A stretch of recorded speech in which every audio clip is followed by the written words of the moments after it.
The National Sunday Law, the argument of A.T. Jones before the U.S. Senate Committee, December 1888, Part 6. Senator Blair, then if they had a law like this, they were wrongly convicted under the law, just as innocent men are sometimes hung. But you cannot reason that there should be no law against murder because innocent men are sometimes executed. It is fault in the administration of the law. You cannot reason from that there should be no law. Mr. Jones, if there had been arrests of other people for working on Sunday, and anything like the numbers that there were of Seventh-day observers, and the law had been enforced upon all alike, then the iniquity would not have been so apparent.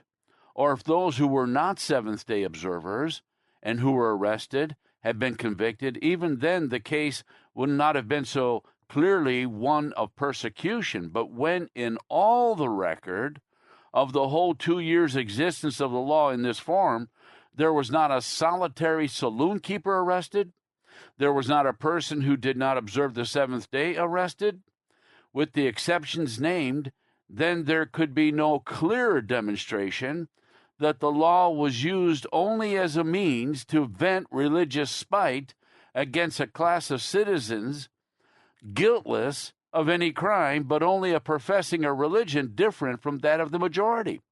The fact of the matter is this, and the whole history of these proceedings proves it, that from beginning to end, these prosecutions were only the manifestation of that persecuting, intolerant spirit that will always make itself felt when any class of religionists can control the civil power. The information upon which the indictments were found was treacherously given, and in the very spirit of the Inquisition. The indictment itself is a travesty of legal form and a libel upon justice.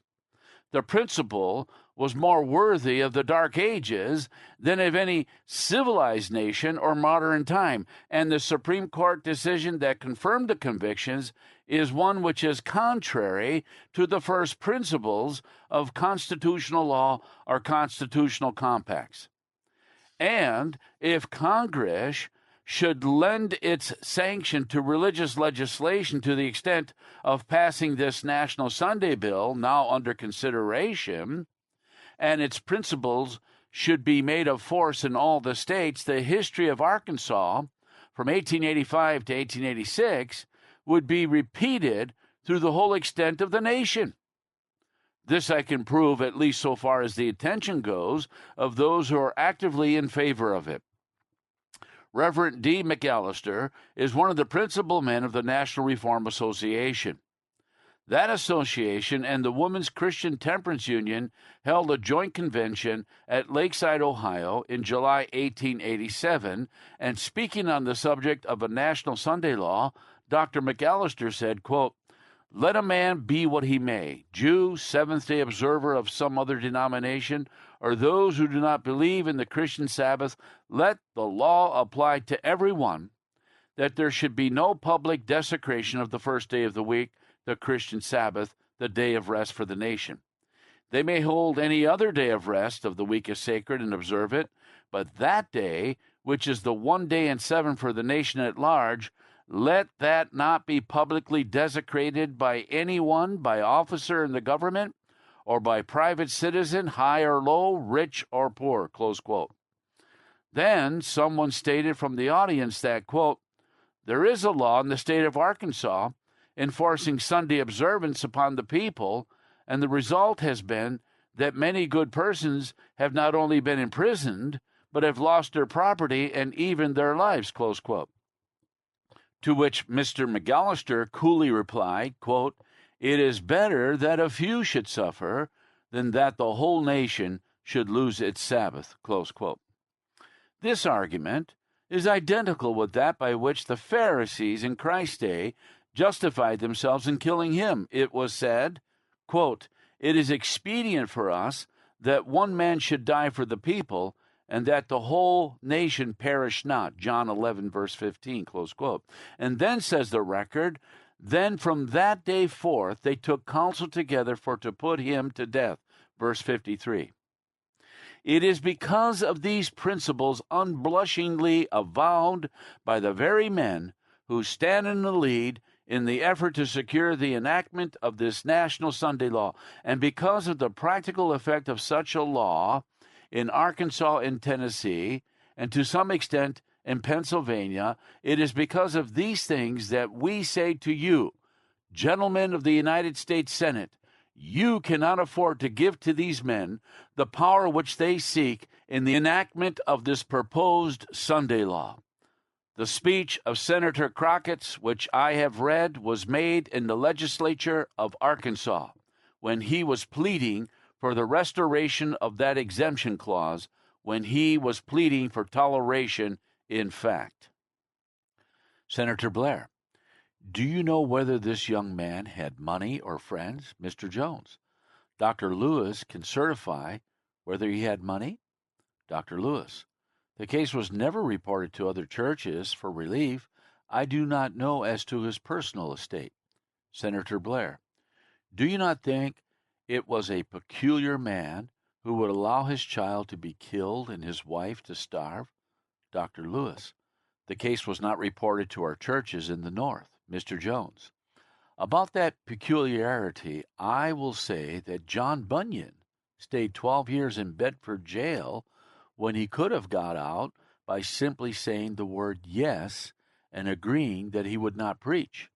Senator Blair, it was a very different thing to be called on to say that he would abstain from the performance of a great duty in his church. He preached the gospel, and he would not agree not to preach the gospel. But here is a man who lets his wife and child die rather than pay $25 or $50 and get out and have an opportunity to go to work for them. Mr. Jones, what kind of law is that which puts a man upon his conscience to choose between his wife and child and paying a fine of $25 or $50? But suppose he had paid the fine and got out and gone to work again. How long could he have worked? When the next Sunday came around, it was his duty to his wife and child to work for their support. Is he to go to work on Sunday and go through the course of prosecution again and again pay a fine of $25 or $50? How long could this be kept up? There are not many poor farmers who can clear from $25 to $50 every week above all expenses to be devoted to paying regular fines for the privilege of following their honest occupation on their own premises. But it will be said, let him not work on Sunday, then he would not have to pay a fine. Well, if he consents to do no work on Sunday, he consents to be robbed of 1/6 of his time, which he honestly owes to the support of his wife and child.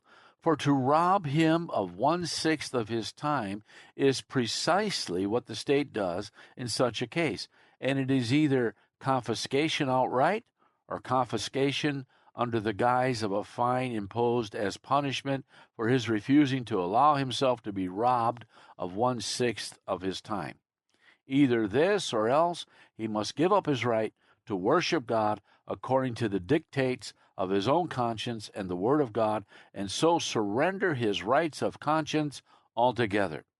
It comes to this, therefore, that Sunday laws are a direct invasion of the rights of conscience. More than this, Sunday laws are a direct invasion not only of the constitutional right, but the inalienable right of acquiring, possessing, and protecting property. I here adopt the language of the Supreme Court of California, language which can never be successfully controverted. Quote, the right to protect and possess property is not more clearly protected by the Constitution than the right to acquire. The right to acquire must include the right to use the proper means to attain the end. The right itself would be impotent without the power to use the necessary incidents. If the legislature have the authority to appoint a time of compulsory test, it is without limit and may extend to the prohibition of all occupations at all times. For the Constitution to declare a right inalienable and at the same time leave the legislature unlimited power over it would be a contradiction in terms, an idle provision, proving that a constitution was a mere parchment barrier, insufficient to protect the citizen, delusive and visionary, and the practical result of which would be to destroy, not conserve, the rights which they may assume to protect. The legislature, therefore, cannot prohibit the proper use of the means of acquiring property except the peace and safety of the state require it. Close quote. But does the peace and safety of the state require it in any such case as is here involved? Can it ever be against the peace and safety of the state for any man to follow his honest, legitimate, and even laudable occupations? Is it against the peace and safety of the state to prohibit it? For as I have before conclusively proved, for the state to do so is for it to put honest occupations in the catalog of crimes, to put peaceable and industrious citizens upon a level with criminals, and to put a premium upon idleness and recklessness. It is certainly against the peace and safety of any state to do any such thing. Therefore, it is demonstrated that Sunday laws are an invasion of the inalienable right of acquiring and possessing property, and for that man in Arkansas to have obeyed that law would have been to surrender his inalienable right.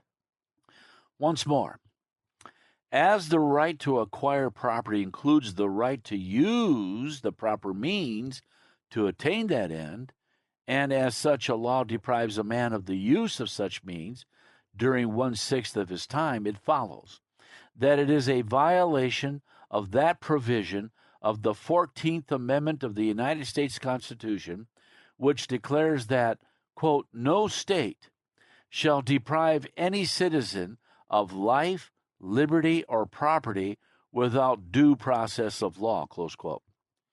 All this, sir, is involved in the question as to whether that man shall recognize the law to such an extent as even to pay the fine. If he does, then it follows inevitably that all his property shall go to pay fines, or else he must choose between yielding his rights of conscience and allowing 1/6 of his time to be confiscated, and in that a certain proportion of property, because to the industrious citizen, time is property.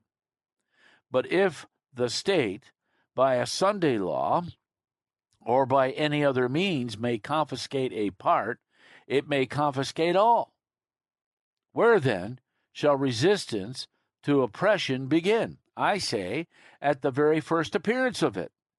Under the cover of the word loan, Charles I undertook to confiscate a small sum of money from each of the property owners of England.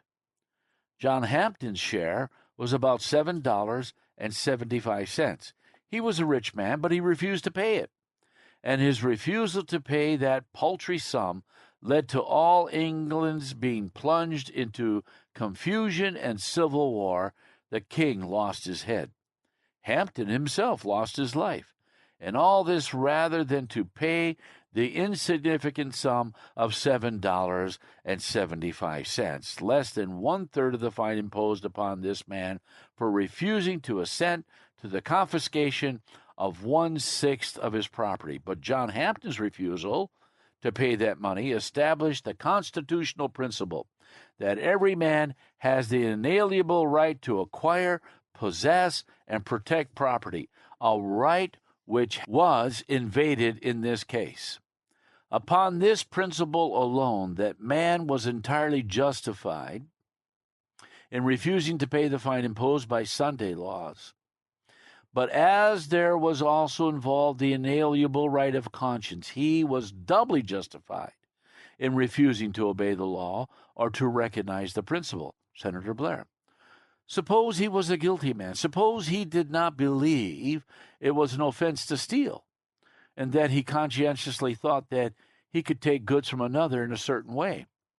He had been convicted under the law and was under the penalty of paying $25 fine. Is he to put his right of conscience against the demands of wife and child and against the judgment of the community and the state in which he lives and to which he owes all the rights to the enjoyment of property and everything else he has? In this case, a man saw all this evil done rather than pay $25 or $50, and he says he did that by reason of his conscience. Mr. Jones. The cases are not parallel at all, unless indeed you count it as much of a crime for a man to follow his honest occupation as it is for him to steal. This, however, we have demonstrated is the very thing that Sunday laws do. But we forever protest against honesties, industries being put upon a level with thieving. The man who steals takes the property of others without compensation and without regard to the question of right. If, then, the state takes from him property or time without compensation, he cannot complain of injustice. But in the case of the man who works on Sunday, he invades no man's right in any degree. He takes no man's property or his time in any way, much less does he take it without compensation. For the state to punish the thief is just. For the state to punish the industrious citizen is preeminently unjust. But aside from all this, did you ever hear of a man whose conscience taught him that it was right to steal? That it was a conscientious conviction to steal? Senator Blair. I have heard of a great many instances where an individual confessed that he had conscientiously violated the law, yet he was punished. Mr. Jones. Precisely. And the Christians were put to death under the Roman Empire for violating the law. Senator Blair. But that does not answer my question, and it is not necessary that it should be answered. Mr. Jones. It is right for any man to violate any law that invades his constitutional rights, and it is his right conscientiously to violate any law that invades the rights of conscience. God declares the man innocent who violates the law that interferes with man's relationship to God, the law that invades the rights of conscience. See cases, the king versus Shadrach, Meshach, and Abednego, and the state versus Daniel, reported in Daniel's chapters 3 and 6. The end of the Arkansas case, as reported by Senator Crockett, was that the poor man lost both his wife and his child. Senator Blair. What became of him? Mr. Jones. He left the state. Senator Blair. I should think he ought to leave it. Mr. Jones. So do I, sir. But what can be said of freedom any more in this country when such things can be? That is also true of 6 other men who follow the dictates of their own consciences as good, honest, virtuous citizens as lived in Arkansas. Senator Blair. There is a good deal of humbug about the dictates of one's own conscience. If a man is to set up his conscience against the obligations to do what is right and to perform his duty toward society, an unintelligent and uninformed conscience of that kind might be allowed to destroy all society. It is not conscientious always. Mr. Jones. I beg your pardon, sir. The rights of conscience are eternally sacred. There is no conscience in regard to the state. However, conscience has to do with God and with what he has commanded, and a man reads in the Bible what God commands. I here adopt the words of the present Associate Justice of the Supreme Court of the United States, Honorable Stanley Matthews, in his speech in the case of the Cincinnati School Board versus Minor. He says, quote, We may call the eccentricities of conscience vagaries if we please, but in matters of religious concern, we have no right to disregard or despise them, no matter how trivial and absurd we may conceive them to be. In the days of the early Christian martyrs, the Roman lictors and soldiers despised and ridiculed the fanaticism that refused the trifling conformity of a pinch of incense upon the altar, erected to the Caesar, that aggregated to himself the title and honor of divine or a heathen statue. History is filled with the record of bloody sacrifices which holy men who feared God rather than men have not withheld, on account of what seemed to cruel persecutors but trifling observances and concessions. Conscience, if your honors please, is a tender thing, and tenderly to be regarded, and in the same proportion in which a man treasures his own moral integrity, sets up the light of conscience within him as the glory of God shining in him to discover to him the truth. So ought he to regard the conscience of every other man, and apply the cardinal maximum of Christian life and practice. Whatsoever ye would that men should do to you, do ye even so unto them. Close quote. Senator Blair, should those who conscientiously believe in free love be allowed to indulge in it?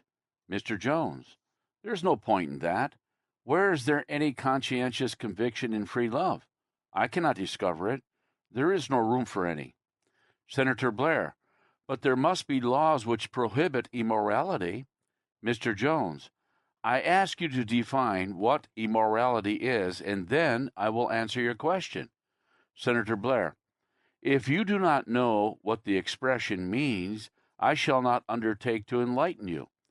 Mr. Jones, I know what it means. Senator Blair, then why do you ask me to define it? Why do you not answer the question? Mr. Jones, because there are modified meanings of the word which make it refer to crime. Immorality is itself a violation of the law of God, and civil government has no right to punish any man for a violation of the law of God as such. I do say, therefore, that which, properly speaking, is immorality, the civil law cannot prohibit, and that it has no right to attempt it. Morality is defined as follows. Quote, morality, the relation of conformity or nonconformity to the true moral standard or rule, the conformity of an act to the divine law, close quote.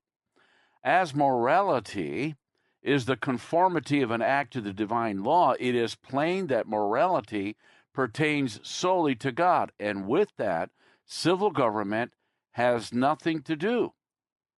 Again, moral law is defined as, quote, the will of God as the supreme moral ruler concerning the character and conduct of all responsible beings, the rule of action as obligatory on the conscience or moral nature. The moral law is similarly contained in the Decalogue, written by the finger of God on 2 tables of stone and delivered to Moses on Mount Sinai, close quote. These definitions are evidently according to Scripture. The Scriptures show that the 10 Commandments are the law of God, that they express the will of God, that they pertain to the conscience and take cognizance of the thoughts and intents of the heart, so that obedience to these commandments is the duty that man owes to God. Says the Scripture, quote, fear God and keep his commandments, for this is the whole duty of man. Ecclesiastes 12, verse 13. And the Savior says, quote, ye have heard that it was said by them of old time, thou shalt not kill, and whosoever shall kill shall be in danger of the judgment. But I say unto you, that whosoever is angry with his brother without a cause shall be in danger of the judgment. And whosoever shall say to his brother, Raca, vain fellow, in the margin, shall be in danger of the council. But whosoever shall say, thou fool, shall be in danger of hellfire. Matthew 5, verses 21 and 22. The Apostle John, referring to the same thing, says, quote, whosoever hateth his brother is a murderer, 1 John 3. And again the Savior says, quote, ye have heard that it was said by them of old time, thou shalt not commit adultery. But I say unto you, whosoever looketh upon a woman to lust after her hath committed adultery with her already in her heart. Matthew 5, verse 27 and 28. Other illustrations might be given, but these are sufficient to show that obedience to the moral law is morality, that it pertains to the thoughts and intents of the heart, and therefore, in the very nature of the case, lies beyond the reach or control of the civil power. To hate is murder. To covet is idolatry. To think impurely of a woman is adultery. These are all equally immoral and violations of the moral law, but no civil government seeks to punish for them. A man may hate his neighbor all his life. He may covet everything on earth. He may think impurely of every woman that he sees. He may keep it up all his days, but so long as these things are confined to his thought, the civil power cannot touch him. It would be difficult to conceive of a more immoral person than such a man would be, yet the state cannot punish him. It does not attempt to punish him. This demonstrates again that with morality or immorality, the state can have nothing to do. But let us carry this further. Only let the man's hatred lead him, either by word or sign, to attempt an injury to his neighbor, and the state will punish him.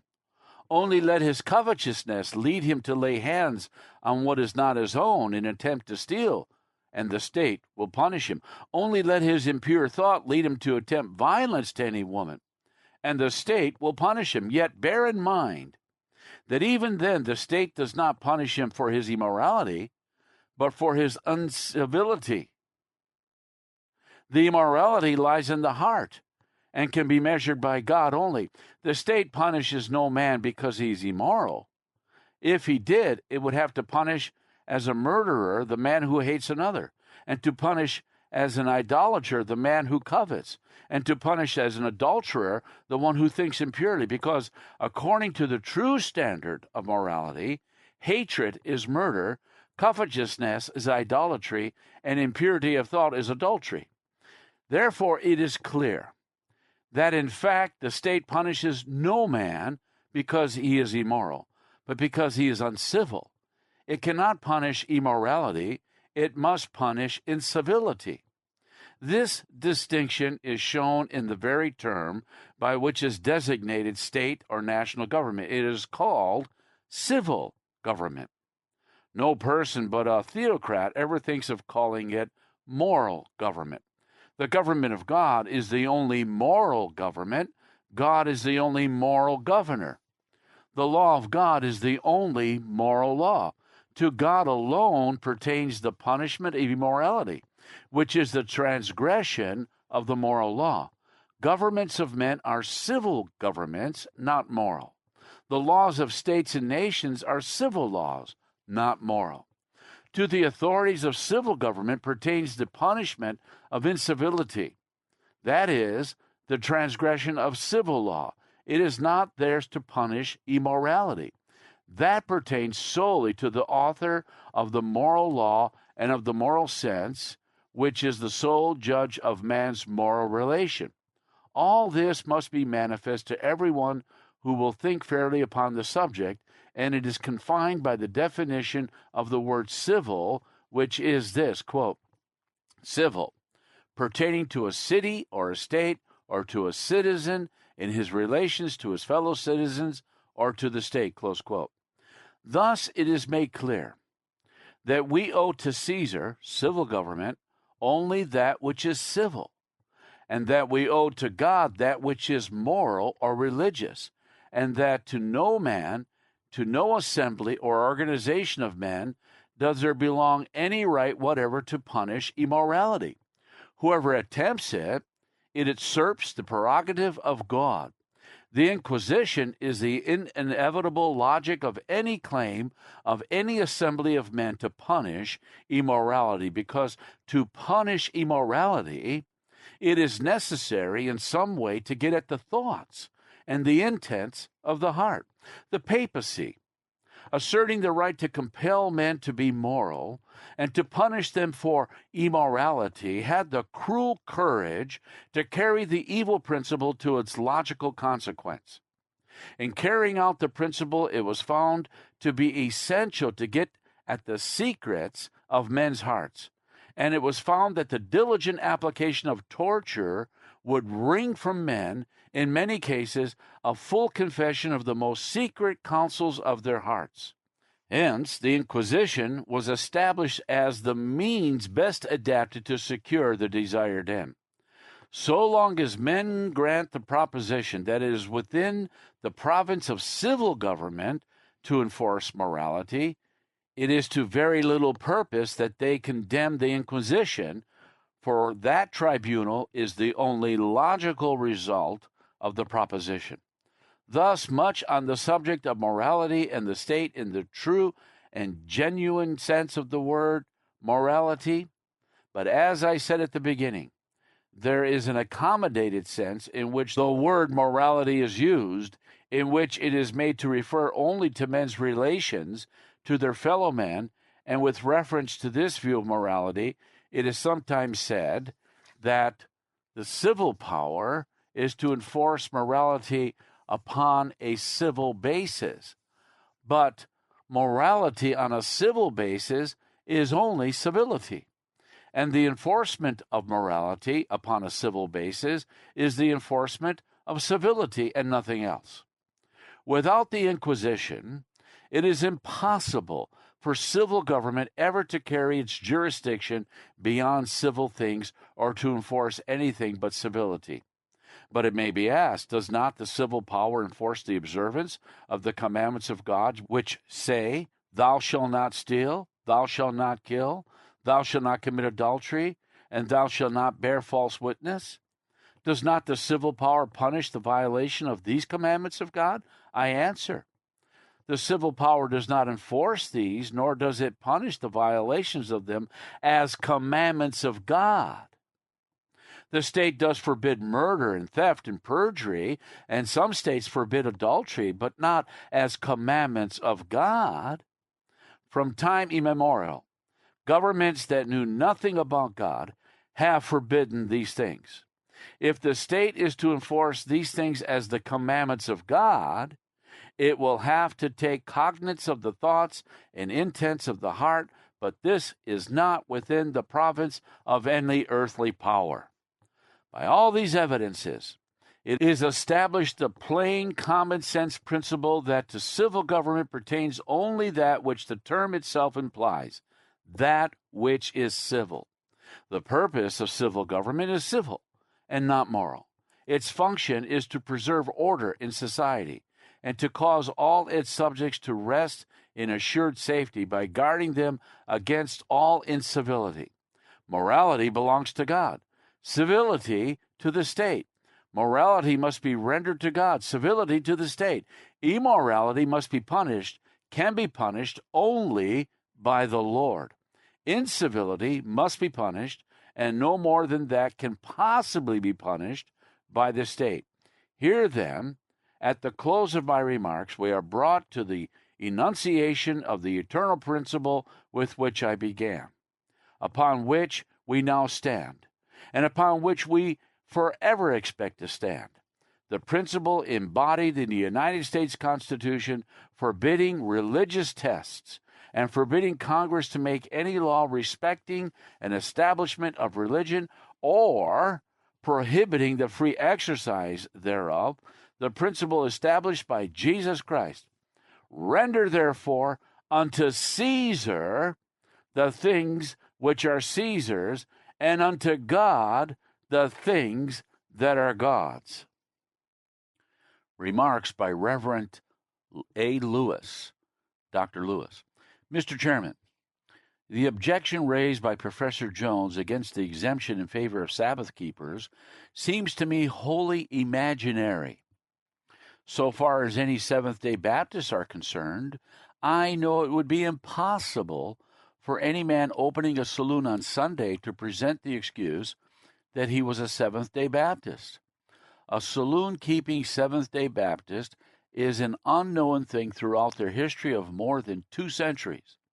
Such a man could not obtain recognition, much less church membership, in any Seventh-day Baptist community or church. Nor do I believe, from what I know of Seventh-day Adventists, that such a case could occur in connection with that people.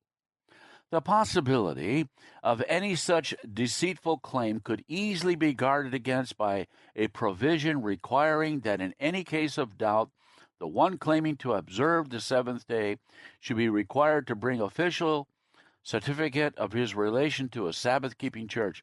Such a provision would end all difficulty. Reply, Mr. Jones.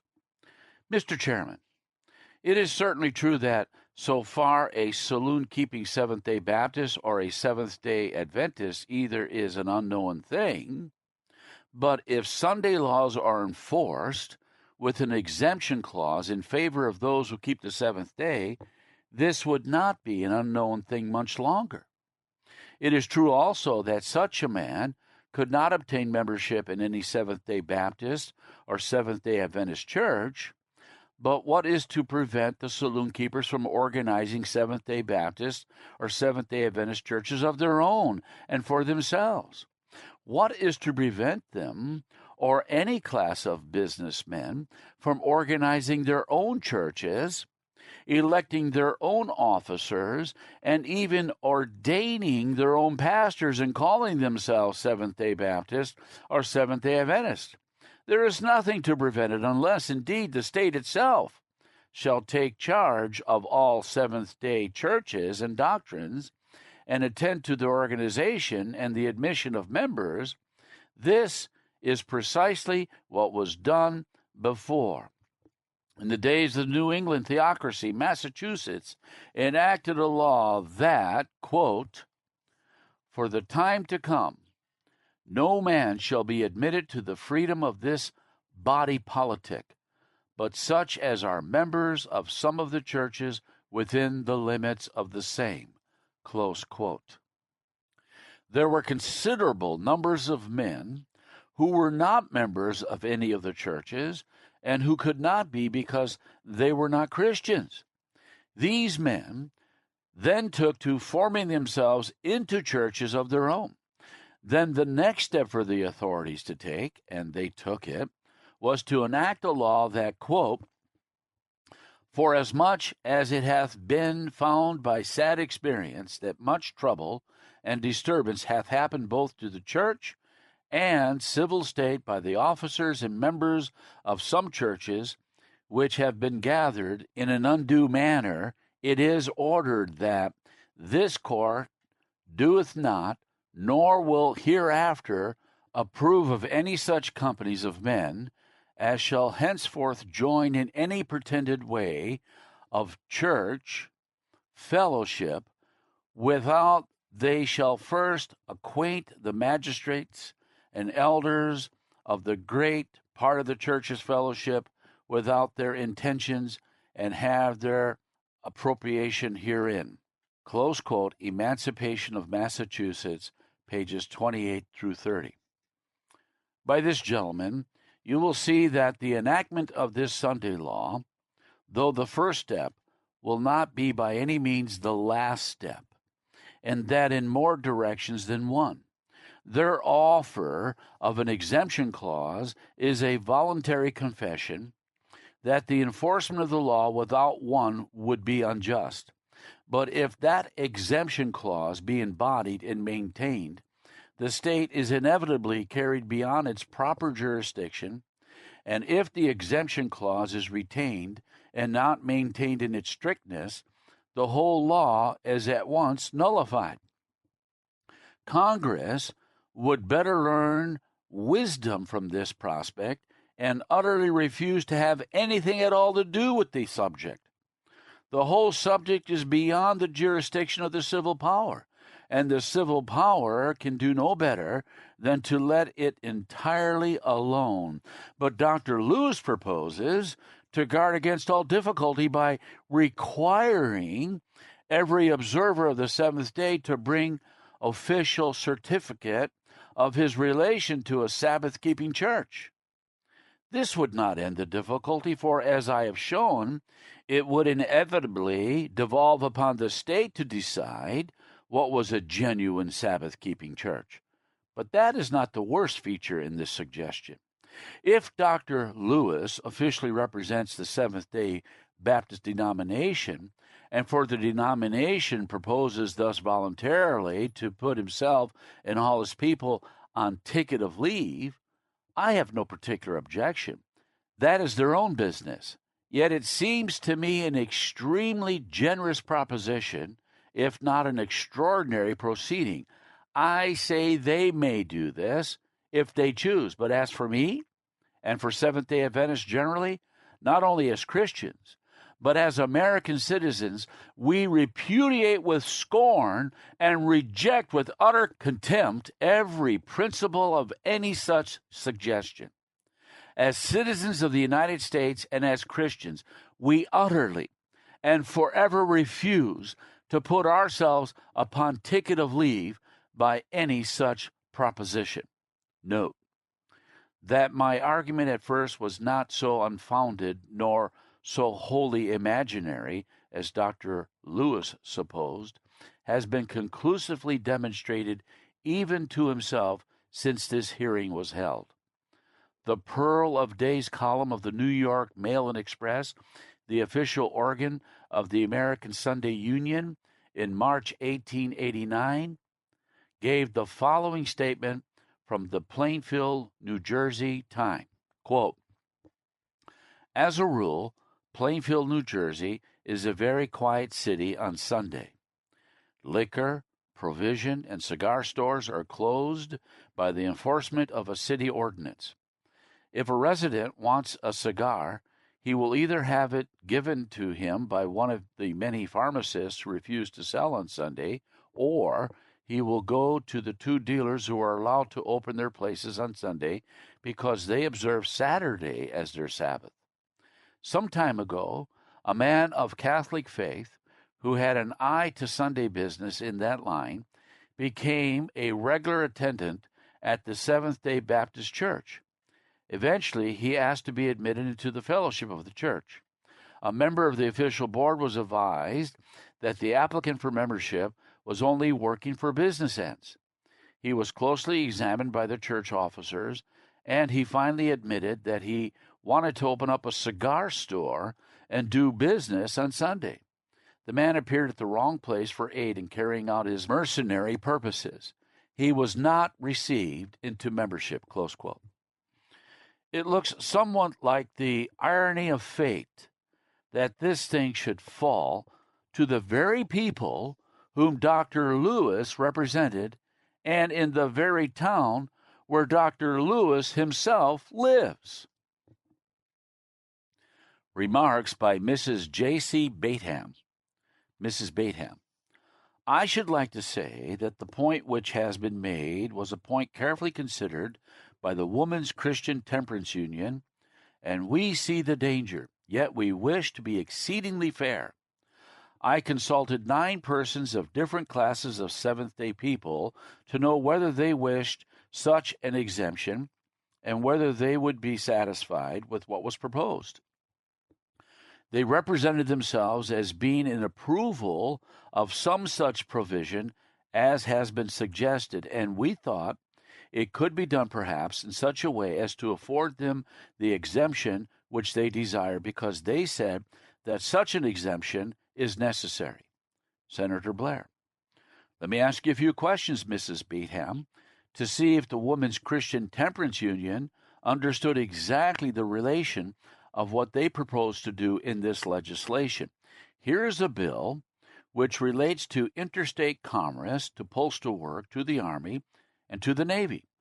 It relates to that subject matter which is carved out of the independent, full jurisdiction of a nation by the states, which were once complete sovereignties, and transferred to the general government.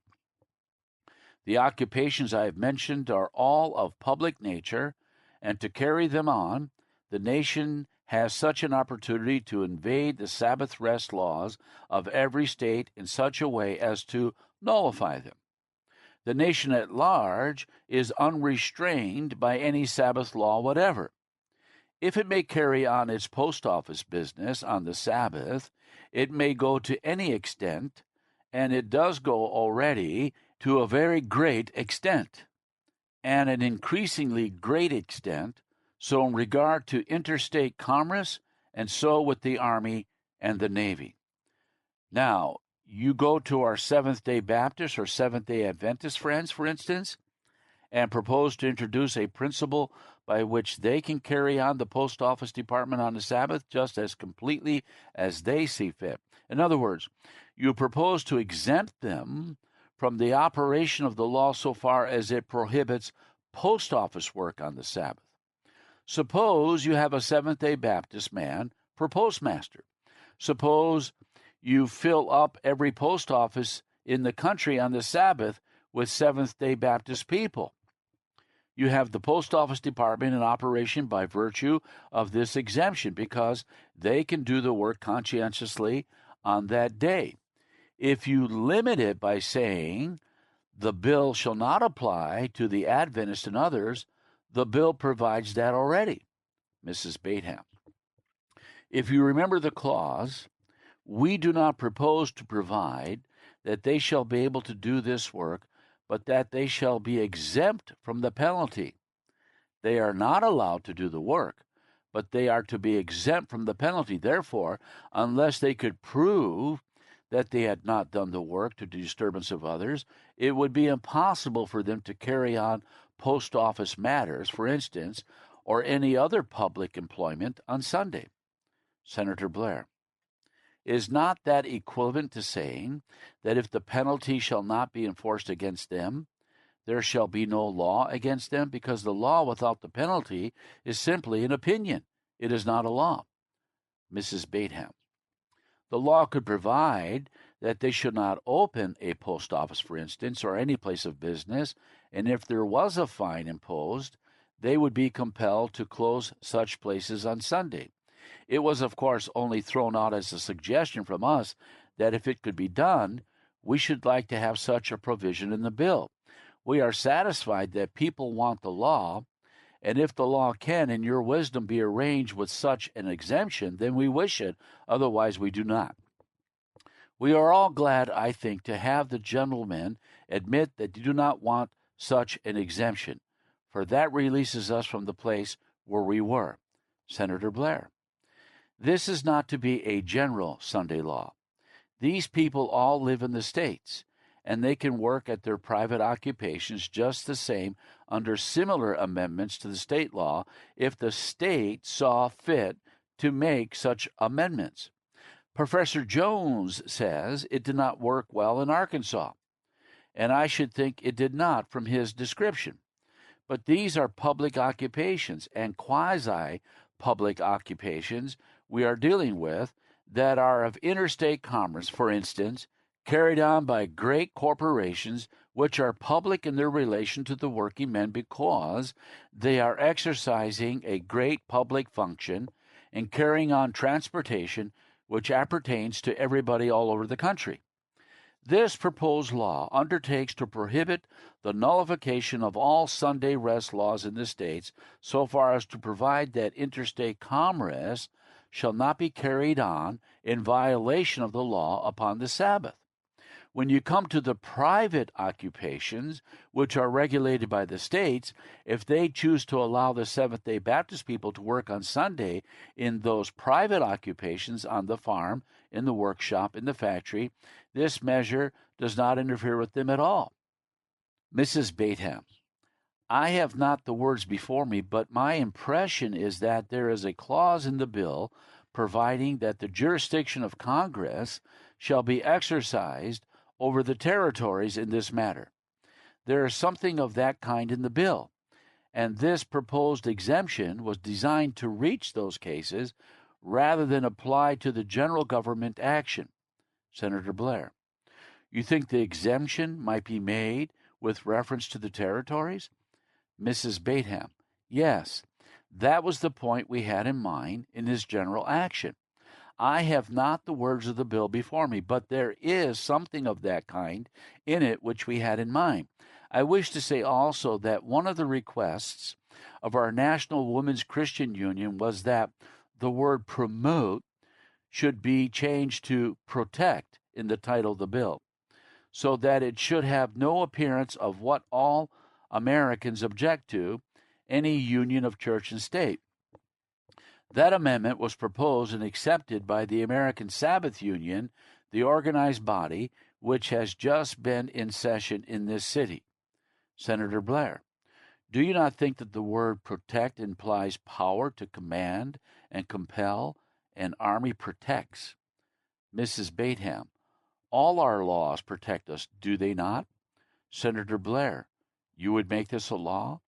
Mrs. Bateham, I suggest that the bill be made a law, and that it be a law which shall protect the civil Sabbath, not promote religious worship, but protect the day as a day of rest and religious worship. Senator Blair, it seems to me that the word protect is a stronger and more interfering word than promote. However, all these suggestions are important. Reply, Mr. Jones.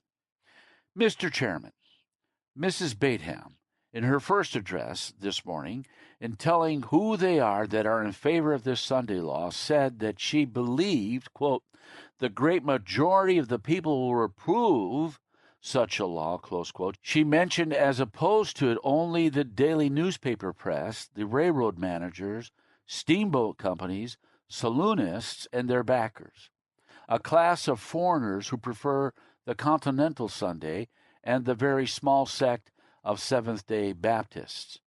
Honorable G.P. Lord, in his remarks, said that not more than 3 million of our population work on Sabbath, and most of this number are unwilling workers. He said that the balance, or more than 57 million of our population, abstain from toil on the Sabbath. Taking these statements as the truth, it appears that the overwhelming majority of the American people are not only in favor of the Sunday law, but they actually keep that day as a rest day. Now, gentlemen, it is not rather singular and a doctrine altogether new in a government of the people that the majority need to be protected? From whom are they to be protected? From themselves, most assuredly, because by their own representation, they are so vastly in the majority that it would be impossible for them to be oppressed by anybody else. But in a government of the people, when the majority are oppressing themselves, how can laws prevent it when the laws must be made by the majority, that is, by the very ones who are carrying on the oppression? If to them my argument seems unsound, I would cite entirely for their benefit the words of the Supreme Court of Ohio that the, quote, protection guaranteed in our constitutional provisions, quote, means protection to the minority. The majority can protect itself.